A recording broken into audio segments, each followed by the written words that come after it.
There are stories buried beneath the earth, its tales so old, so unspeakable, that time itself has chosen to forget them. But the soil remembers, the bones scattered beneath our feet remember. And though the names have long since crumbled to dust, and the stones of their dwellings have been swallowed by the earth, what they did in the heart of one merciless winter remains etched into the marrow of mankind. Tight knots of humanity clinging together against the merciless elements, hunted by beasts, plagued by sickness, and forever at war with the cold.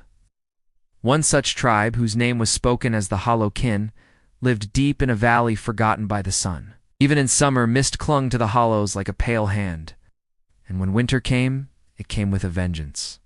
The last of the marrow had been scraped from the bones of their fallen. A gnawing primal whisper, older than language, older than fear. Take the flesh. It is life.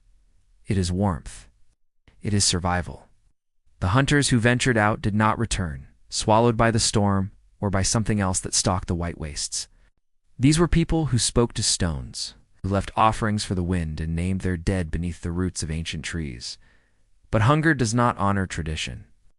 Hunger is a god unto itself. A desperate, blood-soaked pact whispered into the howling dark. They would not die. Not like this, in the cold, nameless, forgotten by even the stars. If they must feed upon the flesh of their own, so be it. Better to live as monsters than perish as martyrs. The line between man and beast, between kin and prey, vanished. They did not speak. There was no need. The unspoken law had been broken, but the silence between them screamed. And if you listen closely, in the deep of winter, when the wind howls like a starving wolf through the barren trees, you might hear them whisper still, that with every body burned for warmth, every bone cracked for marrow, they invited it closer. It was said to walk upon the snow without leaving tracks. Its face a hollow mask of ice, its fingers long and pale as sun-bleached antlers. Where it passed, the living grew desperate, and the dead did not stay buried. And when they buried their dead in the night, they returned by dawn, standing at the threshold of their dwellings. Faces frozen in agony, eyes gone, flesh stiff and gray. Crops refused to grow where the bones of kin had been buried. Children born in that land carried the mark of the winter. Pale eyes, brittle hair, and a hunger that no meat could satisfy. Survival. The flesh, once taboo, became salvation. The bones were cracked for marrow, the blood warmed for broth. The fire burned a little brighter, cold retreated. That in the deep of winter, when the frost creeps against the window pane, and the trees groan under the weight of snow, you might see one of them watching, pale, hollow-eyed, lips cracked and bloodless. He had grown too weak to stand. His skin stretched thin over brittle bones, eyes sunken and glassy. They buried him in the snow outside the dwelling, as was their custom. But by nightfall the blizzard had consumed the grave, out in the world outside. The storm still howled, snow still fell. But within the hearts of the hollow kin, their eyes grew hollow, their laughter sharp and brittle. The boundaries of family blurred, and blood ties dissolved beneath the shadow of hunger. By morning, a woman named Arelna, driven by a hunger that gnawed at her sanity, followed the half-buried tracks. This is the story of a hunger older than kingdoms, a desperate act born of frost, madness, and blood. Long before the cities, before written words and kings draped in silk, there were small tribes. The hollow kin were a people marked by their sorrow. The old songs, passed from mother to daughter by brittle firesides, spoke of a time when the land turned against them. Crops withered, the rivers turned to ice, and the beasts of the forest vanished, leaving only tracks in the snow. Ow. The skies darkened as if mourning something unnamed, and the wind carried voices no living tongue could decipher. It was during the third winter of the great frost when the true horror began. The hollow kin, already thinned by sickness and starvation, found themselves trapped within their hollowed hill dwellings. Buried under snow so deep, no light could breach its weight. The world outside was a pale, endless grave. They had no food. Stores of smoked meat and dried roots were gone. It was then that a voice spoke, not from the lips of any elder or shaman, but from within the hearts of the starving themselves. They resisted at first. The first to die was a boy no older than 10 winters. The others found her hours later, her mouth stained red, the boy's frozen body clutched to her chest like a babe. That night, by the flickering light of a dying fire, they made a choice. They began with the weakest, the sick, those too far gone to feel the blade or the cold. It was not murder, they told themselves. It was mercy. But with each life taken, something shifted. Brothers turned against brothers. Mother slit the throat of her own daughter while she slept, her hands trembling, her eyes dry. And somewhere, deep within the white woods, something ancient watched. The elders spoke of the bond-taker, a spirit of the endless winter, born from the first breath of death itself. Some claimed it was the bond-taker that had cursed their valley, that each act of blood-fed survival was a prayer to its name. And though they told themselves it was madness, mere superstition born of cold and fear, by the 7th week of that unending winter, none dared to sleep alone. The howling wind spoke with voices. The snow seemed to shift with shapes. The hollow kin were no longer a tribe. They were a nest of the damned. And though the storm would one day pass and the snow would melt, the soil of that valley would remain tainted. It is said that those born of that bloodline still walk the earth. For you see, this story is not merely a tale of ancient desperation. It is a reminder, a warning whispered from the past, that when the world grows cold and the food runs thin, mankind's greatest predator has always been itself. And it will be again. The spring never came. Or perhaps when it did, the hollow kin could no longer recognize it. The snows melted, yes, in time. The river creaked and bled its first trickle, and the trees shed their white skins. But where warmth should have returned, there was only rot. Where buds should have bloomed, there was only silence. Even the birds, once the first heralds of thaw, refused to sing above that cursed valley. And within the hollowed hill, the tribe no longer whispered prayers to the old gods. Older than fire, older than language. A force not worshipped with songs, but with silence, blood, and obedience. They had found a new one.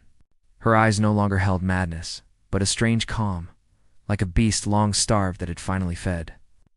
They were not words nor maps, but hunger itself rendered in shape, a circle within a spiral, a ribcage missing its heart, a single open mouth surrounded by outstretched hands.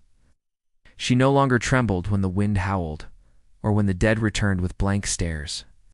She walked barefoot into the woods at dusk, eyes closed, head raised as if listening to something only she could hear. The hunger. Not a deity born of stars or carved in wood. No, this was more primal. It began with Arelna, the first to taste the flesh of her kin. She began to mark the walls of the dwelling with symbols. Crude at first, carved with bone or soot, then later etched in blood. She called it the one beneath, the one that waits, the one that gives, the one that devours. When the wind passed over it, it carried a note that was not natural, not music. Something between a moan and a memory. Femurs sharpened into totems, pointing toward the mountain's dark heart. And in the center of it all, a pit, and the others followed, closer to the source, closer to the truth. They were hollowed people now, their old names forgotten, their roles dissolved. There were no more mothers, no more fathers, only the fed and the starving. Something massive and slow, like a beast slumbering under stone. It pulsed in their minds, not in words, but in cravings. They saw it as an endless coil of ribs buried in black soil, or a mouth filled with teeth that grew inward. Some called it a mother, others a womb. Some saw it as a mirror. The strongest among them claimed the first bite, and left bones arranged in spirals outside their dens. Infants too weak to cry were not mourned, they were offered. The line between death and devotion blurred, until it vanished entirely. Those who resisted were cast out, or worse, buried alive in the thawing soil. An elder begged to be skinned alive, believing the one beneath would grant him rebirth. And when Arelna herself stepped into the pit, silent, naked, smeared with marrow, not a soul stopped her. To feed the one below, birds flew in circles to escape the air above it. Deer gave birth to stillborns with hollow sockets, wolves died mid-howl. The trees blackened at the roots, and the tribe, if one could still call it that, no longer needed outsiders to feed the pit. They began to build shrines in the woods, not with stone, but with bones. Rib cages lashed together into arches. Skulls hung from branches like fruit. It was not dug by hand. The earth had opened there, unasked. They called it the mouth, and they sang into it, not with voices, but with breath, long and low. Some claimed the pit whispered back. By then, they had stopped cooking the flesh. Fire was for warmth, not food. The rawness was holy, and the truth was this. They no longer ate to live. They lived to eat, but not everything inside them was gone. At night, they still dreamed, not of the past that had rotted away, but of something beneath them. And in those dreams, it always asked the same thing. More flesh, more offering, more of you. Soon, even the animals avoided the valley. They turned inward. A boy of 12 winters offered his own hand to the fire, claiming the meat within it tasted of dreams. They watched and waited. And when she did not return, they smiled. She had gone below to feed the god they had become. Centuries passed, the old roads choked with roots and rot. The names of the hollow kin faded from the tongues of men, reduced to a half-remembered ghost story told by drunkards and mad crones in crumbling villages. Maps marked the valley as cursed ground, the wither reach, and no hunter or woodsman dared tread too deep into its heart. But kingdoms fall, and wars grind down even the oldest warnings.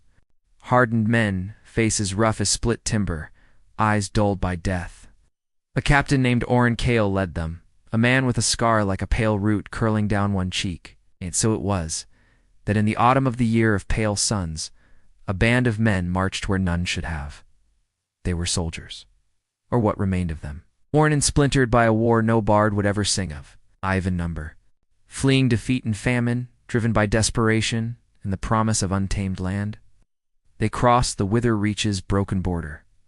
The woods greeted them in silence. No wind, no birdsong, even the leaves hung limp as though afraid to fall. A heaviness, the scent of old graves turned to dust. On the second night, they came upon the remains of a structure, little more than a ring of stones and a blackened stump at its center. Carvings marked the rocks, crude spirals and shapes like grasping hands. Stones ringed its mouth, marked with the same bone-carved symbols they'd seen before. And around it, the ground was littered with bones. Old shrines, one muttered. But Kale lingered, claimed no faith. Yet something about the air here gnawed at the back of his throat. By dawn, they pressed deeper. It was Fen, the youngest of them, who first found the pit. Half hidden beneath roots, slick with frost, it yawned in the earth like a wound, too many, too small. The air thickened, carrying a dampness that stung the lungs. Shadows moved oddly here, stretching too long, retreating too slow. The men spoke little, their sleep came fitful. The fire was dying, and beyond its thin light, shapes loomed. Small, pale, none bleached by time, as though the earth itself refused to let them rest. God's mercy, Fen whispered. The trees grew too thick to retreat, and night came too soon. They made camp beside the pit. But there was no mercy here. They should have turned back. But soldiers make poor listeners when hunger gnaws their bellies and frost nips their bones. A mistake written in the marrow of their fate. Just the soft, desperate sounds of teeth against flesh, of old bones breaking under the weight of need. The fire barely took, but their hunger remained. In death, in soil, in whatever half-existence they clung to. And in the deep watches of the night, something moved. Kale woke to the sound of soft, wet footsteps, the kind made by bare feet on cold soil. Eyes, dozens of them, reflecting the last embers. No trace of men, save for scattered weapons, and a line of footprints leading down into the hollowed earth. Eyes too wide, eyes too hungry. The hollow kin had not vanished, the faint papery laughter of things long dead. Not truly. Time had gnawed their flesh, twisted their forms, left their bodies little more than brittle skin and bone. They came in silence, no shriek, no battle cry. Kale fought, axe in hand, the others too. But you cannot kill what is already claimed by the earth. By dawn, the camp was gone. The fire cold, the pit undisturbed, in the distance, the wind finally stirred, carrying on it a single wordless sound: hunger. Some say that, to this day, if you walk too near the wither reach on an autumn night, you might hear it. the gnawing, scratching beneath the soil. For the hollow can endure, in flesh, in soil, in you. And the earth remembers, always. In the age of gaslight and rusted rail, when men traded bone charms for firearms and claimed they'd tamed the dark, ere lingered still certain truths that no iron nor empire could smother. For though the world marched forward, the old earth beneath its feet never forgot. And it was into this thin-skinned, flickering modern world that the Mourning Vow was born. A sect without scripture. A brotherhood of broken men and glass-eyed women. Their doctrine was whispered, never written. It's their God, not named in any tongue still spoken. But their symbol was ancient. A spiral within a spiral, encircled by a ring of outstretched hands. They called themselves the Faithful of the Hunger. The vow's origins were unclear. Others swore a ragged grimoire surfaced in a burned-out abbey in the north, a book bound in skin, its pages inked in blood turned brown with centuries. What is known as this? In the year of bitter frost, 5 members of the vow made pilgrimage to Wither Reach. They believed the stories. They sought not to flee the hunger, but to become it. Their leader, a man known only as Father Brannock, claimed to have seen visions in the dark between his dreams, of a vast mouth beneath the earth, lined with countless teeth, gnashing and endless, waiting to be fed. He called it the Devourer below, and he promised his followers that through its favor they would be remade, deathless, hungerless, beings of bone and soil and will. The old warnings did not deter them. The land met them like a tomb cracked open. The trees hung with desiccated shapes that might have once been birds. The air stank of stagnant water and ancient marrow. At dusk, under a moon choked by storm clouds, they crossed into the heart of the Wither Reach. They carried with them offerings, relics of the dead, teeth still bearing scraps of gum, the severed tongues of oath-breakers, and 3 infants taken from the gutters of a nameless city. The stones were blackened with age, marked by sigils so old they seemed part of the rock itself, and around it the earth was cracked and hollow, as though something within stirred. At the heart of the woods they found the remains of the old pit. The mouth that had sunk deeper with centuries, but the shape endured. The ceremony began at midnight. The faithful chanted in a tongue scraped from older bones. They bled themselves into the soil. They burned the infants. They called upon the devourer to awaken, and in the churning dark it answered. The earth buckled.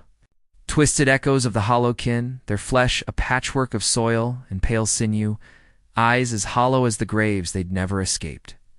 The wind screamed like 1,000 weeping mouths. The pit belched forth a mist thick and cloying, stinking of old meat and damp stone. Figures emerged, not men, not holy. They did not attack. They knelt. A hand emerged, pale as candle wax, thin as branches, and seized Brannock's throat. His scream never left his lips. He was pulled down, and the pit drank him. And in that moment Brannock wept. He believed he had succeeded, bridged the gap between old hunger and new flesh, that he would command them, that he had become the mouth's chosen. One man leapt willingly, shrieking praises into the gnawing dark.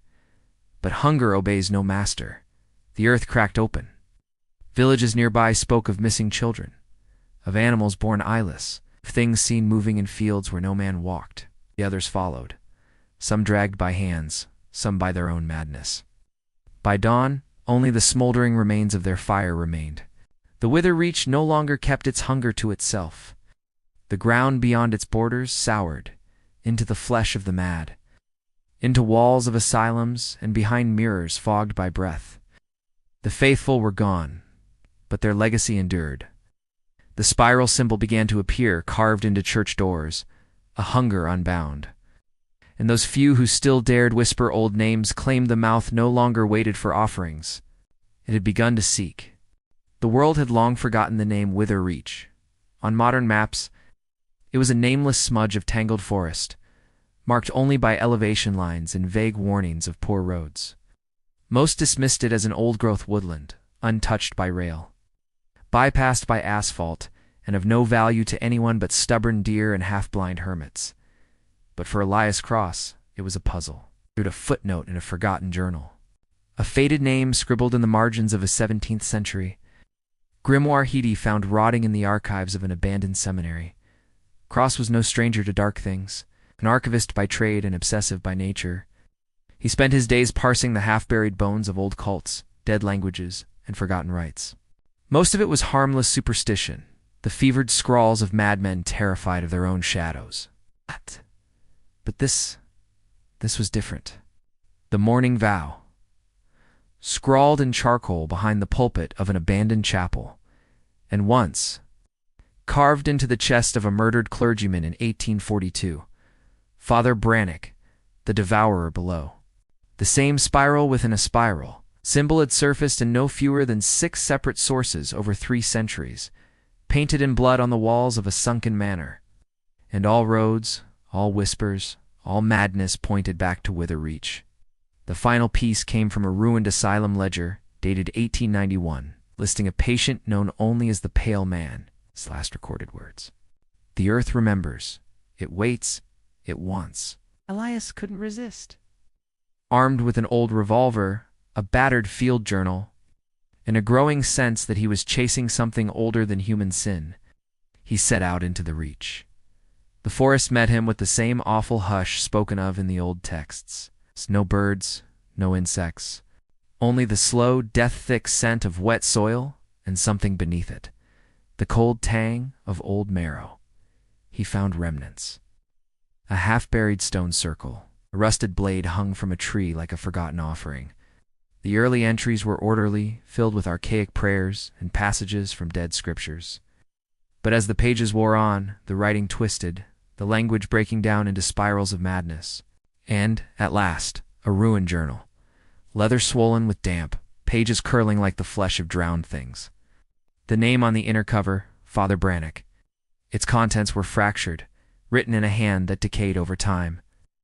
And in one final, blood-blotched scrawl, "It is not buried, it is not bound. It is in the marrow of the earth." Shapes moved between the trees. Low, pale, crawling. Eyes glinting like old bone in the dark. Not men, not holy, waits in us. As Elias read those words, the earth beneath him shifted. A faint pulse, a breath, and in the distance, a sound like teeth gnashing in wet soil. He stumbled back, light trembling in his hand. They had waited not for Brannock. Faces appeared in the bark, twisted, empty-eyed. Hands reached from the soil. A child's voice sang a wordless, broken lullaby. The old pit yawned open once more. The air reeked of centuries of old blood and sour breath. A voice ancient and hollow rose from its depths. Not for the faithful, for anyone. Now they had found one. The earth cracked. "Feed me." Elias ran. His eyes dulled to glass. And in his sleep, he spoke in dead tongues. Words the earth itself still remembers. The trees blurred. The ground buckled beneath his feet. And just as the pit's cold mist kissed his skin, he crossed the old border. And the forest fell silent. He lived, but not whole. Elias Cross never returned to his archives, never spoke of what he saw. His hair went to frost within a month. On his final night, he carved a message into the wall of his room with his own broken nails. The hunger is moving. And somewhere far beneath the soil of Witherreach, the devourer stirs. The earth remembers, and it waits. For you. The town of Ashbrook had always been an ordinary place. Gray stone cottages, a crumbling church, a pub older than the country itself. It sat in a shallow valley, its streets curling like the spine of some long-dead beast.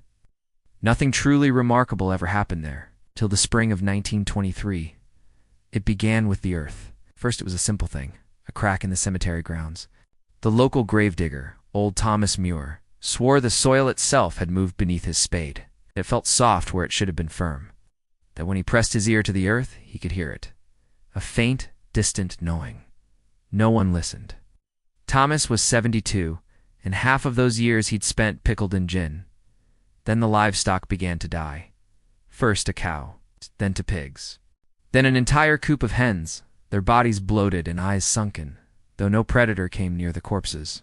Oh. The village physician called it a fever of the blood. The vicar whispered of pestilence, but neither could explain the marks. Beneath the skin of the dead animals, Bones had turned brittle, hollow, the marrow within gone, as though drained. Still, the town clung to its routine. The school bell rang. The pub poured its ale. The church sang its hymns. And beneath their feet, something ancient unfurled. Carved deep, the wood blackened and soft around the edges. Children spoke of voices in the mist, low, wet, and calling them by name. Old Mrs. Coetz, the town's midwife, found spirals carved into the bark of trees along the riverbank. She told the vicar. He told her to pray. The animals weren't the only ones changing. By midsummer, the townsfolk themselves grew pale, thin eyes shadowed. Some claimed it was the lingering chill of an unusually harsh spring. Others blamed the war still echoing in the marrow of the nation. But beneath the surface, the sickness bloomed. And it was young Daniel Ashcroft, a boy of 9, who vanished first. Vanished from his bed one night. No sign of struggle, no prints in the dust. Only a small, bloodless handprint left on the inside of his window pane. A search was mounted, and at its base, the soil crumbled away into a narrow, impossible hollow, as though the earth had swallowed itself. They combed the woods, dredged the river. They never found him. But they found something else. Beneath an ancient oak, half swallowed by the earth, was a stone, blackened with age, marked with a faint spiral. The men sealed it with rock and timber. Whispers of a valley where the earth devoured the living. Of the hollow kin, of a hunger that no flesh could fill. But the next morning it lay open again. And in its darkness, a voice whispered, in a tongue none alive should have known, "Feed." It was then, at last, that the stories returned.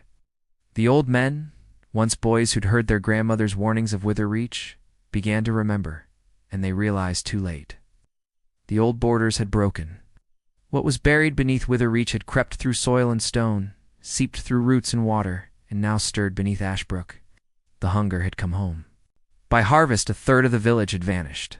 Some fled, some were taken, some willingly walked into the earth. The rest, no one speaks of the rest. Ashbrook was eventually abandoned, its name erased from records, the church left to rot, earthed a graveyard overgrown. Only one warning remains, carved into the crumbling lintel above the church's doorway. The earth remembers. And they say on certain nights, when the wind turns strange and the mist crawls low over the hills, you can still hear it. The gnawing, the soft, wet shuffle of something moving beneath your feet. Hunger. It waits. And now, it waits for you. In the spring of 2025, a team of historical anthropologists from Greywater University embarked on an unremarkable field study. The project's scope: to trace lost medieval settlements in the northern woodlands, where ancient records spoke of villages swallowed by plague, war, and time. Leading them was Dr. Eleanor Voss, 37, sharp-eyed, her hair streaked with premature gray. Known for her obsession with obscure folklore, she had read whispers of Ashbrook. She had seen the names, a spiral sigil in a centuries-old chapel ledger, the scrawled phrase the earth remembers, in a forgotten diary dated 1923, and she could not resist. The team arrived in early May. The land was wrong. Their compasses spun erratically. Wildlife was absent, even the insects were silent, not in any visible sense. The hills still rolled, the trees still swayed, but the air felt thick, as though it hung heavier in the lungs. But curiosity is a hungrier thing than fear. Beneath it, they found the church floor carved with spirals. Hundreds of them, overlapping, some crude, others intricate. Within a week, they uncovered the old Ashbrook Chapel. Its stone sagged and roof caved in. When one of the students, Marcus Bell, descended to retrieve a fragment of bone, the soil gave way in a pit. It had caved in long ago, but the earth within remained loose. What he fell into was not earth. It was a passage. Walls of packed, blackened marrow, bones fused with roots. Symbols drawn in the smeared remains of things no one wished to name. At the end of the narrow tunnel, a chamber. And at its center, the mow, not a pit now, an opening. Ringed with ancient bone and the ossified remnants of hands reaching up, fused into the stone. Breathed. Slowly, wetly. The pulse of something enormous far beneath the ground. Marcus did not return. The others followed, first by duty. The air was thick with the scent of old marrow and wet stone, then by fear, then by compulsion. The earth grew warmer as they descended, the walls wept, and in the dark voices, not spoken, not heard, felt, feed, come, be one. Pale, brittle, their eyes hollow, mouths still working in a silent hymn. Dr. Voss, at last, stood before the mouth. It opened, not wide, just enough.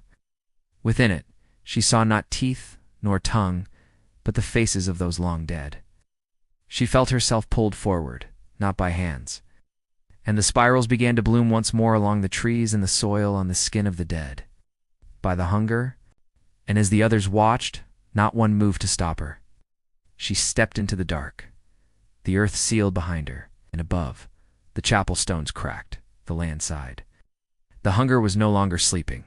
Today Ashbrook does not appear on maps. The locals will not speak of it. The university disavowed the expedition. No bodies were recovered. But on certain nights, the mist still clings too long to the hills. The trees still bleed sap the color of rusted marrow.